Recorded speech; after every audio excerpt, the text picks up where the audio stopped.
गंगे जमुने चैव गोदावरी सरस्वती नर्मदे सिंधु कावेरी जलेस्मिन् सन्निधिं कुरु।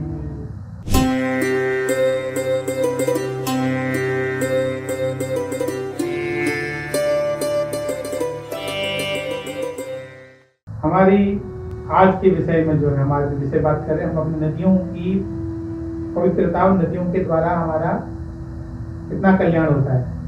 ज्योतिष का संबंध नदियों से है, ज्योतिष का संबंध गंगा जमुना से भी, और यही समझना है। कहते हैं राहु आता है गंगा लहराता। राहु कैसे आएगा? गुरुजी राहु कैसे आता है? राहु आपकी कुंडली में, आपकी दशा में, अंतरदशा में, प्रत्यंतर दशा में आएगा। क्योंकि जब हमारा जन्म होता है ना, तो 27 नक्षत्रों में किसी न किसी नक्षत्र में हमारा जन्म होता है। उन 27 नक्षत्रों में से जिस नक्षत्र में जन्म होगा, उस नक्षत्र के हिसाब से वो नक्षत्र जिस ग्रह का होगा, उस ग्रह की दशा हमारे पर उसी समय से शुरू हो जाती है और उस दशा को घटाया जोड़ा जाता है। कुछ वह दशा हमारे पूरे जन्म की हमारी खत्म हो जाती है। जैसे मान लीजिए सूर्य की दशा 6 वर्ष की, तो अगर हमारा नक्षत्र जन्म कृत्तिका नक्षत्र जन्म हुआ तो सूर्य की दशा में जन्म होगा। तो सूर्य की दशा हमारे पर पूर्ण दशा नहीं लगेगी, 6 वर्ष नहीं लगेंगे।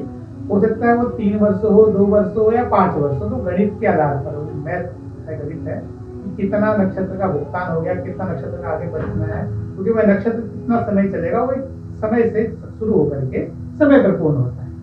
तो उस आधार पर जब वो नक्षत्र चलता है उस हिसाब से दशाएं बनती है। तो सूर्य की दशा तो 4 साल 3 साल बाद जो भी है, तो उसकी अगली दशा किसकी है? चंद्रमा की। चंद्रमा 10 साल, मंगल 7 साल, बुध, फिर सूर्य चंद्र मंगल, फिर राहु का नंबर है। राहु कितने साल? 18 वर्ष। फिर गुरु कितने वर्ष? 16 वर्ष। फिर शनि कितने वर्ष? 19 वर्ष। फिर राहु गुरु शनि बुध की दशा आ जाती है। बुध कितने वर्ष? 17 वर्ष। फिर केतु 7 वर्ष। फिर शुक्र 20। तो ये दशाओं का क्रम है। सूर्य चंद्र मंगल तथा राहु गुरु शनि बुध केतु शुक्र का क्रम से करो बखान। तो ऐसी दशाओं में केवल महादशाएं, इसके अंदर आती अंतरदशा। अंतरदशा जो है हर ग्रह की दशा के पीरियड में सब दशाएं 9 की 9 ग्रह दशाएं आती हैं, उनको बोलते हैं अंतरदशाएं। उन अंतरदशाओं के पीरियड में 2-2.5 साल के पीरियड में, साल के पीरियड में एक और राउंड चलता है, बोलते हैं प्रत्यंतर दशा। वो कुछ वर्ष या महीने की होती है। फिर उसके अंदर एक और दशा आती है सूक्ष्म दशा, वो दिनों के हिसाब से होती है। फिर उसके अंदर आती है प्राण दशा, वो आती है कुछ घंटों के हिसाब से। तो अब जब वो दिनों के हिसाब से ना सूक्ष्म में राहु आता है या प्रत्यंतर दशा में राहु चल रहा है किसी भी ग्रह के अंदर, तो क्या है? गंगा नहाने का पुण्य मिलता है। गंगा नहाने से क्या होता है? राहु के दोष खत्म होते हैं। गंगा नहाने से पवित्रता बोले ना, गंगा नहाया पवित्र हो गए, पाप धुले। पाप धुलना एक अलग उद्देश्य, अलग कार्य है। पाप तो मन के भी हैं और भ्रम के भी हैं।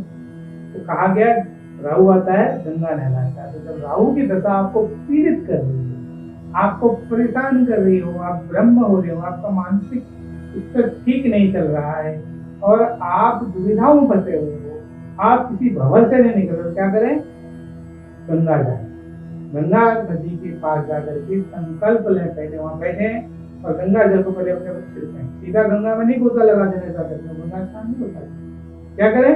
गंगा जी के किनारे बैठे, जल छिड़कें और हाथ में जल लेकर के संकल्प करें, हे गंगा मैया, मैं अमुक नाम, अमुक गोत्र का व्यक्ति या व्यक्ति जो भी है नाम है, मैं इस गोत्र का, उसको मैं गंगा स्नान करना चाहता हूँ, मुझे आज्ञा है गंगा स्नान, मेरे प्रायश्चित हो, मेरे ग्रह अनुकूल हो, मैं आपकी कृपा पा सकूं, ऐसा जल को। फिर गंगा को प्रणाम करें, 5 बार जल छिड़के अपने गंगा जी का। फिर गंगा जी को प्रणाम करिए, गंगा पर धीरे धीरे चरण करके पहले कमर तक जितना आप खड़े हो सकते हैं आराम से खड़े हुए, फिर उसमें डुबकियां लगाएं। 5 डुबकी लगाएं, 8 लगाएं, 12 लगाएं, और अगर आप में सामर्थ्य है तो 108 लगाएं। किन की लगाएं? पहली डुबकी अपने माता पिता, तीसरी डुबकी गुरु, फिर चौथी गुरु देवता की, फिर अपनी डुबकी लगाएं। ध्यान रखें 5 डुबकी में आप 5 लोग आते, ऐसे करके गंगा की डुबकी लगाएं और गंगा जी से बाहर निकले। क्या करें? जो लोग कपड़ा निचोड़ देते हैं वहां पर, तो आप अपने पुण्य को वहीं निचोड़ाते हो। तो गंगा को नहाने से पुण्य मिला, राहु का दोष दूर होने की स्थिति हुई, आपने फिर से उसका कपड़ा लिया तो निचोड़ दिया, धो लिया गंगा। नहीं, एक पॉलिथीन साथ रखें, उस गीले कपड़े को पॉलिथीन में डाल करके जहां धोते हुए हैं वहां जाए और उसको वहां निचोड़ के सुखा दें। गंगा में कपड़ा ना धोएं, गंगा में साबुन ना लगाएं, नहीं तो राहु और बिगड़ जाएगा। ये ध्यान रखें। ये नदी किसी भी गंगा, जमुना, सरस्वती किसी भी नदी में नहाने का ये पुण्य होना चाहिए, यही विधान है। नदियां कितनी है मालूम है ना?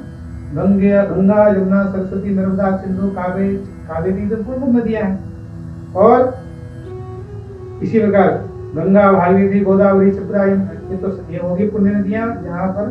इसके अलावा हमारे भारत में अनंत नदियां हैं, जिन नदियों का महत्व है, तो उन सब में ज्यादा महत्व इसको दिया है गंगा नदी। और गंगा नदी के साथ राहु का कनेक्शन कैसे आ गया? राहु आता है, गंगा नहलाता है। इसका अर्थ ये भी है कि अगर राहु आपका अच्छा है, आपको सकारात्मक फल देने वाला है, तो आपका गंगा जाना अनायास हो जाएगा और आप गंगा नहा के आएंगे, वह सकारात्मक हो गया, तो आपका खुद पर खुद कार्यक्रम बन गया।